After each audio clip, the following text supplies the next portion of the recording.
আওয়ামী লীগের কার্যক্রম বন্ধ থাকবে, বাকিরা কাজ করবে, করছেও মির্জা ফখরুল। কথার ইঙ্গিতটা বুঝলেন? একটা পূর্বাভাস কিন্তু দেয়া আছে। একটু ভিডিওটা শুনি, এটা একটু দেখেন। আওয়ামী লীগ এখন যেহেতু আপনার কার্যক্রম নিষিদ্ধ আছে, তার কাজ বন্ধ হচ্ছে, বন্ধ থাকবে, বাকিরা যারা আছে তারা কাজ করবে, করছেও। আওয়ামী লীগ চেষ্টা করবেই তারা কিছু কিছু কাজ করতে করছে, এটা কিন্তু রাত হচ্ছে, পিপুল তাদেরকে রিজেক্ট করেছে, পিপুল রিজেক্ট করে দিয়েছে একদম। আপনার মির্জা ফখরুলের এই বক্তব্যের মধ্যে কিন্তু আওয়ামী লীগের ভবিষ্যৎ লুকিয়ে আছে। খেয়াল করবেন, আরো একটা ভিডিও কাজী রুনা নামে একজন ভিডিও করেছেন যে ঈদের পর অন্তত 50 জন আওয়ামী লীগের মোটামুটি পরিচিত মাঝারি সারির নেতা তারা বাংলাদেশে চলে আসবে।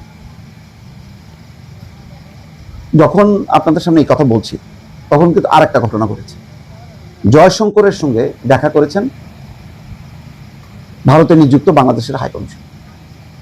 এই তৎপরতাগুলো লক্ষণীয়, একটার সাথে একটা মেলাবেন, মিলাইলে যেই বিষয়টা আসবে, আওয়ামী লীগের কার্যক্রম নিষিদ্ধের ব্যাপারে বিএনপি কিন্তু আগেও বলেছে যে তারা মানে কোনো দলের কার্যক্রম বা কোনো দলকে আইনের মাধ্যমে নিষিদ্ধ করতে চায় না, রাজনৈতিকভাবে নির্মূল করতে চায়, যেটা রাজনীতির ভাষা। হাসিনাও ছিল, হাসিনা দমন পীড়ন চালাচ্ছিল, আর শুধু নিষিদ্ধ করেনি, কিন্তু পরে সেটাও করছে জামাত। সেটা আর লাভ হয়নি তখন শেষ সময়। তার শেষ সময় সেও আইনগতভাবে নিষিদ্ধ করছে। মানে এই ছাপটা বিএনপি লাগাতে চায় না, নিজের হাতে তো না, ডক্টর ইউনূস সরকার করুক সেটাও সমর্থন দেয়নি। খেয়াল করবেন যে মবটা হয়েছে যমুনাকে ঘিরে বা শাহবাগে, সেটা করছে কিন্তু এনসিপি এবং জামাত, সেখানে বিএনপি নেতাকর্মীরা নেই। কিন্তু হিসাব করলে বিএনপি নেতাকর্মীরা গত 15 বছরে কিন্তু সবচেয়ে বেশি নির্যাতিত হয়েছে। নির্যাতিত হয়েও তারা তাদের রাজনৈতিক অবস্থান থেকে সরছে না।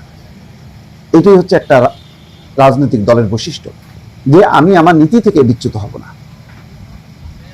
এখন বিএনপি ক্ষমতায়, তাহলে এখন কি হবে? তিনি বলছেন কার্যক্রম নিষিদ্ধ আছে, বন্ধ আছে, থাকবে। বাকি যারা আছে তারা কাজ করবে, করছে। বাকি কারা? আওয়ামী লীগের অসংখ্য অঙ্গ সংগঠন আছে, ছাত্রলীগ নিষিদ্ধ, আওয়ামী লীগ নিষিদ্ধ, যুবলীগ আছে, কৃষক লীগ আছে, শ্রমিক লীগ আছে, বঙ্গবন্ধু পরিষদ লীগ, নানা দল আছে না, সেগুলি কাজকর্ম চলবে।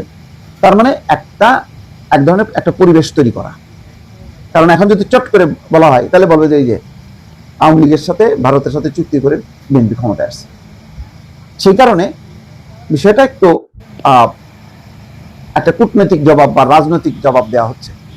কিন্তু মোদ্দা কথা ওইটাই যে বিএনপি আওয়ামী লীগকে আইনগতভাবে নিষিদ্ধ করতে চায় না।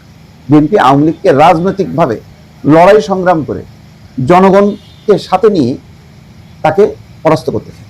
এটা কেমন? খুব বেশি দূরের দেশ না, নেপালে যে ক্ষমতাসীন দল কেপি শর্মা ওলিও 10-12টা আসন পেয়ে একেবারে ক্ষমতা থেকে চলে গেল। পরাজিত দল, গণঅভ্যুত্থানের মাধ্যমে পরাজিত দল যারা সরকারে ছিল, তারা মাত্র 10-12টা আসন পাইল।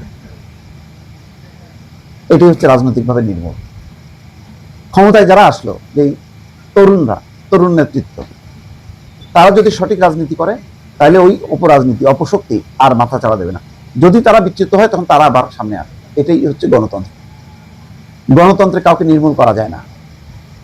গণতন্ত্রে হচ্ছে আপনি আদর্শিকভাবে একটা বিপক্ষের শক্তিকে পরাজিত করা যায়, কিন্তু গায়ের জোরে না, আইনের জোরে না। অর্থাৎ আপনি ক্ষমতায় আছে, আপনি আইন দিয়ে নিষিদ্ধ করলেন, সেটা চলবে না।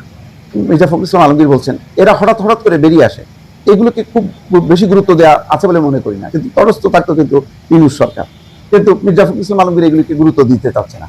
আমি যেটা মনে করি, পলিটিক্সটাকে চলতে দিন, let politics move in its own way, নিজের পথে তাকে চলতে দেন। Let democracy move in its own way. বিচ্ছিন্নভাবে কোনো কিছুকে দেখে রাজনীতিকে বন্ধ করে, গণতন্ত্রকে আটকে দিয়ে, পথ বন্ধ করে দিয়ে লেট ইট মুভ, কাজ করুক না। দেখেন, আত্মবিশ্বাস, এটি বলে আত্মবিশ্বাস। বিএনপি এখন আত্মবিশ্বাসে ভরপুর একটা রাজনৈতিক দল। সে জনগণ তার সঙ্গে আছে, জনগণ ভোট দিয়ে প্রমাণ করছে যে জনগণ এই মুহূর্তে, এই সময় বিএনপির পাশে আছে। তো সুতরাং ভয় করবে কেন? যত ভয় করবে তত বেশি মানে বিএনপিকে চেপে ধরবে। তা আওয়ামী লীগকে সেই সুযোগ দেবে কেন? মির্জা ফখরুল বলছেন যেহেতু এখন আওয়ামী লীগের কার্যক্রম নিষিদ্ধ আছে, বন্ধ থাকবে, বাকি যারা আছে তারা কাজ করবে, করছেও। আওয়ামী লীগ তো চেষ্টা করবেই কিছু কিছু কাজ করতে, করছে, লাভ তো হচ্ছে না। পিপুল তাদের রিজেক্ট করেছে, পিপুল রিজেক্ট করে দিয়েছে একদম, তাই না? মানে একটা মেসেজ কিন্তু তিনি দিয়ে দিল যে জনগণ তো সাড়া দিচ্ছে না, তাদের এই যে বিচ্ছিন্ন মিছিল হচ্ছে এখানে কোনো হুটহাট করে, এটার পাত্তা দিচ্ছে না।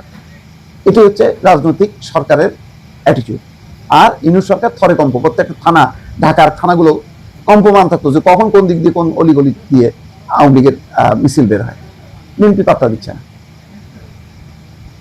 একটা ম্যাচিউর রাজনৈতিক দল হলে কেমন হয়, আজকে মির্জা ফখরুল ইসলাম আলমগীর তার বক্তব্যের মধ্য দিয়ে কিন্তু পুরো বিষয়টা পরিষ্কার করে দিচ্ছে।